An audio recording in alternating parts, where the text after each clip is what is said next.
साहिब सतगुरुदेव की जय। बंदी छोड़ कबीर साहिब जी की जय। बंदी छोड़ गरीबदास जी महाराज जी की जय। स्वामी राम देवानंद जी गुरु महाराज जी की जय हो।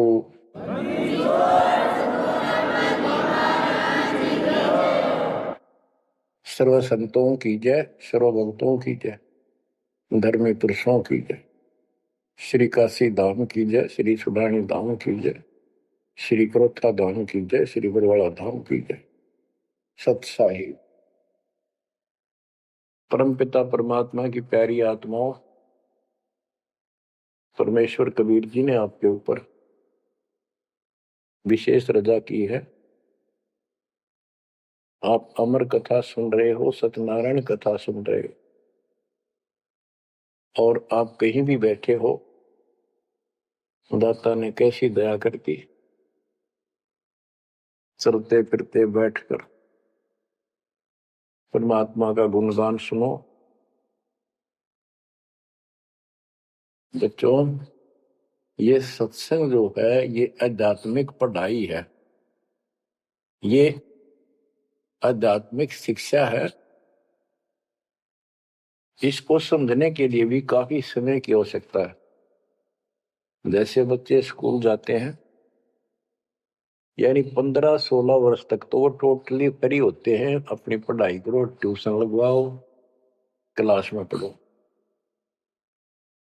तो ऐसे करते करते वो विद्वान बन जाते हैं, डॉक्टर बन जाते हैं, इंजीनियर बन जाते हैं, और बड़ी बड़ी शिक्षाएं प्राप्त कर लेते हैं। इसी प्रकार आपको ये आध्यात्मिक लेक्चर अटेंड करते रहना चाहिए। संसारिक काम भी करो, शिक्षा ग्रहण भी करो, लेकिन ये शिक्षा साथ जरूर ग्रहण करो। इसके बिना सब व्यर्थ है। वो तो सिर्फ पेट के लिए, रोजी रोटी के लिए। जो भी कर्म हम करते हैं सब रोजगार के लिए होता है, और वो रोजगार करते करते नुकसान हो जाता है। सब कुछ करते करते हानि हो जाती है, कोई लाभ नहीं मिलता। इधर कमाते हैं, उधर रोग हो जाता है, यहां से कमाया उधर खत्म हो गया। तो परमात्मा के चरणों में आने के बाद, इसकी शरण आ जाने के बाद, तो ये इस तरह के कष्टों को कम कर देगा। परमात्मा की महिमा भी ना सुने, भक्ति ना करें, और काम में ज्यादा ध्यान दें, कभी नुकसान ना हो जाए, और वो करते करते हो जाता है। फिर घर के रहते ना गांठ के। इसलिए काम अवश्य करो, पर इसमें नागा ना करो। परमात्मा की महिमा अवश्य सुनो, और भक्ति डेली करो। सुबह दोपहर शाम के परमात्मा की स्तुति। आजकल तो अनपढ़ भी कर सकते हैं, मोबाइल घर घर है, उसमें लगाओ आरती, सुबह दोपहर शाम की, आराम से सुनो। काम भी करते रहो, खाना बना रहे हो, आरती चल रही है, बहुत बढ़िया, ध्यान आरती में रहेगा। जैसे ड्राइवर गाड़ी चलाते हैं, ड्राइविंग तो बहुत सावधानी का काम होता है, लेकिन उसमें बातें करते रहते हैं, वो चलाता भी रहता है। इसी प्रकार इस समय का ऐसे सदुपयोग करो, सुमन भी करो, गाड़ी भी चलाओ, तो आरती भी लगा लो। उसके अंदर चलते रहो, सुनते रहो। तो परमात्मा ने आपके ऊपर रजा करने में कसर नहीं छोड़ रखी। और अब आप भी चौकस हो जाओ, सतर्क हो जाओ, समर्पित और दृढ़ हो जाओ। तो बच्चों, ये है वो तत्व ज्ञान। और अभी तक तो हमारे को अध्यात्म का सिर पैर भी ज्ञान नहीं था। और जब तक बच्चों हमें विश्वास नहीं होता कि परमात्मा कौन है, इसका प्रमाण कहाँ है, कहाँ प्रूफ है, और हमारी आत्मा इस बात को नहीं स्वीकार कर लेती क्या सचमुच यही सत्य है, तब तक हम भक्ति भी करते रहते हैं, और आत्मा अस्थिर रहती है, मन अस्थिर रहता है, कोई भी कोई साधना बताता है, हम उसी को करने के लिए तत्पर हो जाते हैं। वो पहले वाली तो छोड़ते नहीं, और भी शुरू कर देते,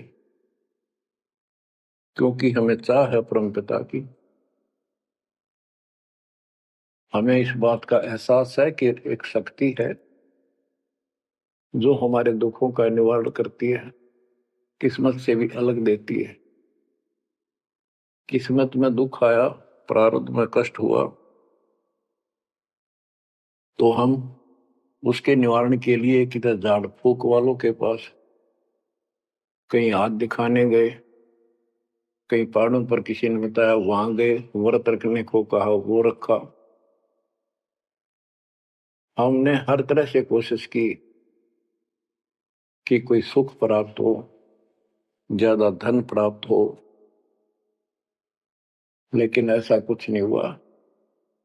वैसे कभी इत्तेफाक से कोई दाव लग गया, कोई हटकर कोई ऐसा लाभ होता दिखा हो गया, वो होना तो था कर्म का, प्रारब्ध में आ गया कोई और वो सूत बैठ गया, और हम और दृढ़ हो गए उन्हीं पूजाओं पर, उन गलत साधनाओं पर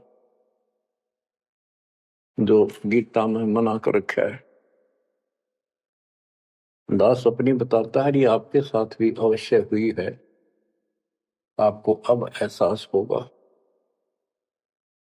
जैसे दास बचपन से रामकृष्ण और विशेषकर विष्णु जी का, कृष्ण जी का विशेष भक्त रहा है, इसके साथ हनुमान जी के प्रति भी लगन में, तड़प में, चाह में कोई कमी नहीं थी।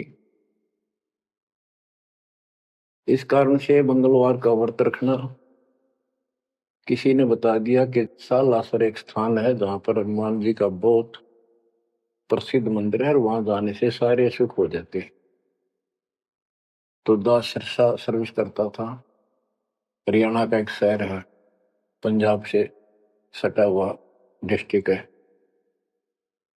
वहां से पता चला तो दास बैठ के ट्रेन में सालासर पहुंचा, शुरू उतरा, वहां से अन्य साधनों से वहां एक छोटा सा गांव सालासर, वहां एक छोटा सा मंदिर और उसमें एक पत्थर की मूर्ति, तो उसकी शक्ल भी ठीक सी को ना, हनुमान का वो आइडिया लगाया जाता। उस समय यह सन 1978 की बात है, ऐसा कोई वहां पर ज्यादा भीड़ नहीं होती थी, हम सुबह आराम से दर्शन कर लेते थे। हद से हद 500-400 आदमी जाते थे। फिर देखते देखते 10 साल में वहां पर टेढ़ी मेढ़ी लाइन बनने लगी, यानी 4-4 घंटे में नंबर आने लग गया। और उस दौरान जैसे भी कोई राहत मिली, जैसे सर्विस लगी, पढ़ते थे, पास होते चले गए, हनुमान जी और श्री कृष्ण की जय जयकार, हम पढ़ते थे, पास होते चले गए। तो ये श्रेय अपने इन इष्ट देवों को मानते थे जो एक से अनेक थे, श्री विष्णु भगवान, कृष्ण जी, श्री राम जी और हनुमान जी, शंकर भगवान जी। यानी शंकर भगवान जी को पीछे नहीं रखते थे, और ये बता रखा था अगर माँ की भक्ति नहीं करनी, इसको विशेष ध्यान नहीं देते थे इसके ऊपर। फिर भी पास हुए, सर्विस लगी, पुत्र प्राप्त हुआ, फिर संतान होती चली गई, और इतनी खुशी हुई कि सारा कुछ हनुमान जी ने, श्री कृष्ण जी ने, विष्णु जी ने कर दिया। और ये देख रहा है दास के जो कबीर नास्तिक है, उनके भी ये सुख हो रहे थे। तो बात ये है, अब पता चला कि ये साधना वो सुख देने की थी नहीं जो हम इनके सिर कर रहे थे, यकीन से होगा इनको श्रेय दे रहे थे। तो बच्चों, कबीर पीछे लग गया जाऊं था मैं लोक वेद के साथ, मार्ग में सतगुरु मिले, दीपक ले दिया हाथ। इस भक्ति के सफर में हम लोक वेद के आधार से इधर उधर भटक रहे थे, सही मार्ग मिला नहीं था और कभी भी मंजिल प्राप्त नहीं कर सकते थे। इसी का हमारी तड़प थी तो भगवान भी मिले। जैसे वेदों में प्रमाण है, ऋग्वेद मंडल नंबर 9 सूक्त चम्मन मंत्र 3 में कि परमात्मा सबसे ऊपर के लोक में बैठा है। फिर ऋग्वेद मंडल नंबर 9 सूक्त 82 1 2 3 में, ऋग्वेद मंडल नंबर 9 सूक्त 86 के 26 27 में, ऋग्वेद मंडल नंबर 9 सूक्त 96 के 16 से 20 तक, ऋग्वेद मंडल नंबर 9 सूक्त 94 का मंत्र 2, 95 का मंत्र नंबर 1, इन सब में मिलाकर एक निष्कर्ष निकलता है कि परमात्मा ऊपर से गति करके आते हैं और यह अच्छी आत्माओं को मिलते हैं। एक कविता काव्यनों यानी लोकोक्तियों, शब्दों, वाणियों, साखियों के माध्यम से अध्यात्म ज्ञान अपने मुख कमल से बोलकर सुनाते हैं और वो एक कवि की तरह आचरण करते हुए वर्जम घूमते फिरते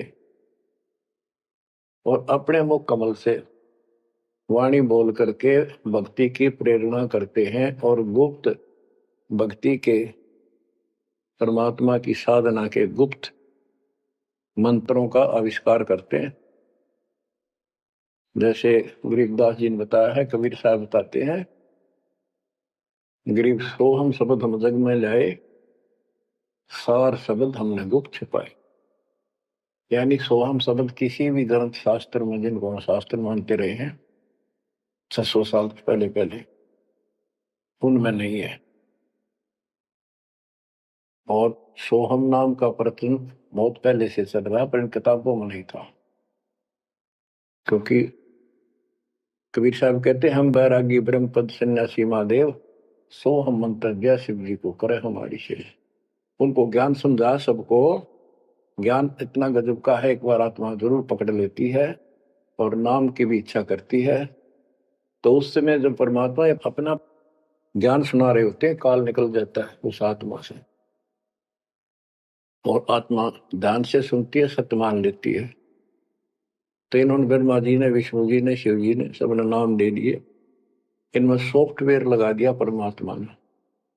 विष्णु जी में हरियम का, शिव जी में सोम का, ब्रह्मा में ओम का, और वही आज हमारे को लगा दिया। अब हम अपना काम इनसे डायरेक्ट ले रहे हैं। तो कहने का भाव ये है कि जिस समय परमात्मा अपना ज्ञान सुनाते हैं, काल भाग जाता है। परमात्मा के वहां से आते ही काल प्रवेश कर जाता है, उनकी बुद्धि को फेर देता है। इसी कारण से दोबारा इन्होंने परमात्मा की वाणी सुनी नहीं, विचार नहीं सुना और ये धोखा खा गई। हमने भी बहुत बार धोखा खा लिया, सैकड़ों बार हम ये कष्ट उठा चुके और ये धोखा खा चुके हैं। तो अपने भगवान को छोड़कर इन बकवादा में बड़े रहे। मानुष जन्म पाएकर खोवे, सतगुर विमुखा युग युग रोए। बच्चों, गरीब सतगुर संगत छोड़कर लाख वर्ष जप कीन, इंद्रिय क्रम ना मोक्ष होए, अरे काल के आदि। जैसे आपको बार बार समझाया जाता है कि सतगुरु से विमुख होने के बाद हम आज से 600 वर्ष पहले परमात्मा से विमुख हुए थे। उसके बाद हम पता नहीं किन किन धर्मों में जन्मे, कभी भक्ति की कभी ना की। भक्ति करते थे और भक्ति ही नहीं थी, लेकिन मालिक फिर भी हमें उन प्रत्येक मानव शरीर में मिले हैं और सच्ची राह दिखाई है। हमने कुछ दिन की साधना अवश्य की है, फिर छोड़ दी, और जिसके कारण परमात्मा हमें चार्ज कर गए। उस चार्जिंग के कारण आज तक आपके हृदय में मालिक की चाह और भक्ति की तरफ बनी हुई थी और मनुष्य जीवन मिलते रहे। क्योंकि हम 600 साल पहले गुरुद्रोही नहीं हुए थे, सतगुरु विमुख हो गए थे। सतगुरु विमुखा युग युग रोए, मानुष जन्म पाकर खोए। एक उदाहरण देता हूं। एक राबी नाम की लड़की, जिसको राबिया भी कहा, मुसलमान धर्म में जन्मी, वो पिछले सतयुग से मालिक के उनके साथ लगे थे अपनी बेटी को अपनी आत्मा के। गरीबदास जी ने बताया है कि कबीर साहब बताते हैं, दो दिन मेरी शरण है, यानी एक बार किसी युग में चाहे वो 10 दिन भी नाम ले ले फिर छोड़ दिया वो, मालिक उसको अपने खाते में लिख लेता है। और फिर उसको धीरे धीरे धीरे धीरे देखो, अपने पिता को देखो हमारे लिए कितना कष्ट उठा रहे, उसको धीरे धीरे चार्ज करते रहते हैं, चार्ज करते रहते हैं, भक्ति की तरफ जन्म जन्मांतर बढ़ाते रहते हैं। उसी कर्म अनुसार, उसी क्रिया में वो लड़की आत्मा शराबी बनी हुई थी, मुसलमान घर में जन्म था, 12-13 साल की बेटी थी, भेड़ बकरियां चरा रही थी। और वो सारी सृष्टि के रचनहार हमारे पिता अपनी बेटी के लिए उस जंगल में पहुंच गए, घास फूस पर बैठ के जाकर बेटी के पास मुसलमान धर्म जिंदा का रूप बनाया। हमारे अंदर एक धर्म कर्म की ये भी एक समस्या है कि हम अपने धर्म वालों को महत्व देते हैं, दूसरों से नफरत करते हैं। ये काल की चाल है। इसलिए दाता सौ सब क्षेत्र में करूं अपने धन के काज, हिरण्यकशिपु जो मार दूं नरसिंह धर के साथ। अब्राहिम सुल्तान दम के बंदी बन के चले गए, एक नौकरानी बन के चले गए। क्या पड़ा था उनको? कोरड़े खाए, नौकर बने, अपने बच्चे को नरक से निकालने के लिए कि तुम बालक को बुद्धि छोटी है, बच्चे की बुद्धि इतना काम नहीं करती, इस ज्ञान से आपकी बुद्धि विकसित होगी, आप कुछ दिनों में संकेत समझने लग जाओ। अब जैसे राबी को मालिक ने समझाया, तो बच्चों परमात्मा अपनी उस बेटी उस आत्मा के राबिया के पास जाकर बैठ के जंगल में गर्मी सर्दी घास फूस के ऊपर बैठ के और उसको समझाने लगे, बेटी भक्ति किया करो।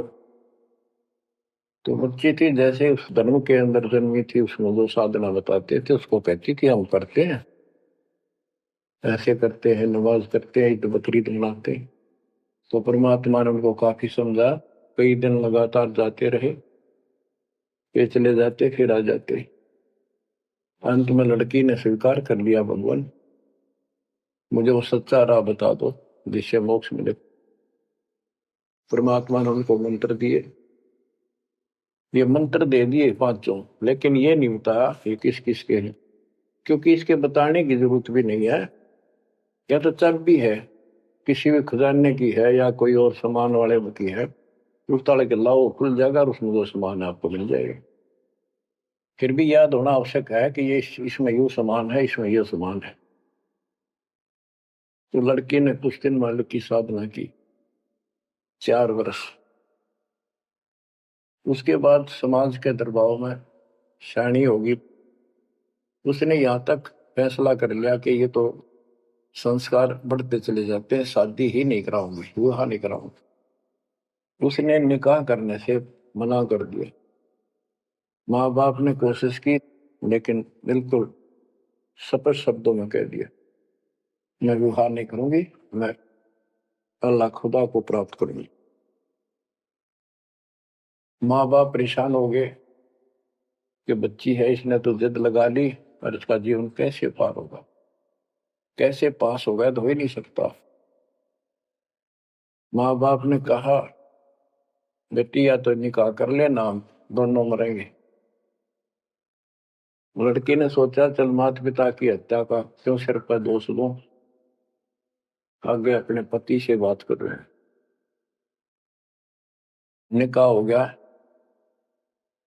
मुसलमानों के अंदर लड़की से अपनी राय पूछी जाती है विवाह के समय कि क्या आपको ये निकाह कबूल है। लड़की यस कर देती है तो विवाह होता है, ना तो नहीं होता। ये स्वतंत्रता बेटी को है। उसने यस कर दी, विवाह होगा। उनका पति बहुत बड़ा अधिकारी था, अफसर था, साहब था। मुसलमानों में एक से अधिक विवाह भी हो जाते हैं, सामान्य बात है। तो उसने यही विचार किया था कि तो शादी और कर लेगा, वहां दबाव बनाओगे ना तो मर जाओगे, और क्या इलाज है। तो उसने अपने पति से अपना उद्देश्य बता दिया, मैं भक्ति करना चाहती हूँ, मेरी कतई तमन्ना नहीं है कोई शादी और बच्चे पैदा करने की। यदि आप मेरे साथ जबरदस्ती करोगे तो मैं सुसाइड करूंगी। उनका पति भगवान से डरने वाला मुसलमान था, वास्तव मुसलमान था। उसने कहा, राबिया, आपने निकाह कबूल क्यों किया, ये बता। उसने कहा कि मेरी मजबूरी थी, मेरे माता पिता मर जाते, मैं वो दोष नहीं लेना चाहती थी, उनका भी काम बन गया। कि आप बताओ आपका क्या इरादा है। मेरा फाइनल है, या तो मौत या अपनी भक्ति करूंगे। इतना दृढ़ विश्वास देखकर उसने कहा कि राबिया कोई बात नहीं, आप भक्ति करो, मैं अल्लाह के मार्ग में बात नहीं बन सकता, मैं भी भगवान से डरने वाला हूं। लेकिन जैसे आपकी लोक लाज के कारण आपके पिता की समस्या प्रबल थी, इसी प्रकार समाज हमारा भी है, लोक लाज हमें भी है। आप मेरी दृष्टि में, मेरी तरफ से तो मेरी सिस्टर होगी, समाज की दृष्टि में मेरी वाइफ बनकर रहना होगा। वो बोली मुझे मंजूर है।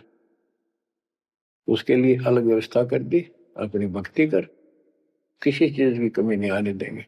उसने अपनी और शादियां कर ली। अब वो 50 साल की होगी, सब देखा कि ये तो बिल्कुल देवी का रूप है, पलक भी उठाकर नहीं देखती। ये पिछले संस्कार थे, वो बैटरी चार्ज थी, उसमें चाह थी, आगे बैटरी लगी नहीं है, धीरे धीरे नष्ट होगी। या रोड मारा काल मारी, ये बहुत बड़ा षड्यंत्र है। सतगुरु कबीर साहब ने इसको कोई खोल नहीं सकता, इसे बचा भी नहीं सकता। इसलिए सतगुरु की शरण नहीं छोड़नी चाहिए। उसने अपने पति, जो संसारिक दृष्टि के पति से कहा कि मैं हज करने जाना चाहती हूँ।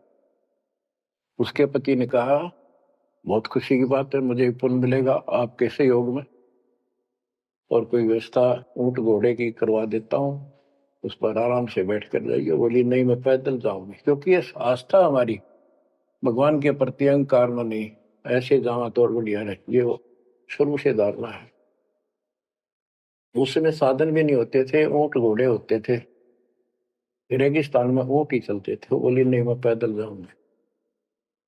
राबिया पैदल जा रही थी, रास्ते में कुआं था, उसमें बाल्टी और रस्सा नहीं था। एक कुतिया वहां पर बहुत बुरी तरह रो रही थी, कभी कुएं की तरफ जा रही थी, राबिया के चरणों की तरफ आ रही थी। वो समझ गई कि प्यासी है, और साथ में बच्चा है, मरेगी की, बच्चे भी मरेंगे। आओ देखा ना ताओ देखा, दया बिना दरवेश कसाई। वो दरवेश थी, संत थी, दयालु थी, असली मुसलमान थी। उसने अपने बाल पाड़े सिर के, रस्सी बनाई लंबी, वो 100 फुट नीचे पानी होता था, और फिर अपने कपड़े निकाल कर शरीर के उसके बांध कर नीचे भिगो कर बाहर टपकाए, निचौड़े एक मटके के टूटे हुए पात्र में। कुतिया ने जी भर का पानी पिया, और लड़की ने अपने जो सिर के बाल पाड़े, थोड़ा बहुत खून निकला था, रक्त, ब्लड को साफ किया, कपड़े पहन लिए, मक्का के लिए चलने लगी। वो मक्का उठ के कुएं के साथ आकर खड़ा हो गया। लड़की ने तो जाना ही मक्का में था, एकदम प्रवेश कर गई। उधर इब्राहिम सुल्तान अदम की पहले बॉडी में वो आत्मा गई हुई थी, क्योंकि परमात्मा उनको भी प्रेरित करते हुए आ रहे थे। जो इब्राहिम सुल्तान अदम बाद में सम्मान बना, तो जिनको ये ज्ञान हो जाता था, वो अपने धार्मिक मेलों में जरूर जाते थे औरों को समझाने के लिए। तो इब्राहिम सुल्तान अदम वाली आत्मा वहां गई हुई थी, लोगों में चर्चा हुई, वे मक्का गया कहाँ। हद होगी, मंदिर ही नहीं है यहाँ पर। तब अब्राहिम सुल्तान अदम कहता है, गरीबदास जी बताते हैं, सुल्तान अदम मक्के गया, मक्का नहीं मकान, गया रांड के लेन को यूं कह अदम सुल्तान। लोग बोले रे क्या बोल रहा था, फिर इतने में वो मक्का वापस आ जाता है। और उसमें से राबिया निकली, राबिया देखी, लोग भाग कर प्रवेश किया, देखा तो एक राबिया ने, एक लड़की, उसने अपना परिचय दिया। पूरे मुसलमान समाज में ये बात फैल गई, चर्चा का विषय बना कि भक्ति हो तो राबी जैसी, भक्ति हो तो राबी जैसी, जिसके लिए मक्का उड़कर चला गया जहाज के समान, एयरप्लेन की समान। तो वह हज के लिए गए हुए व्यक्ति अब्राहिम सुल्तान से बोले, अरे भले आदमी, तो एक देवी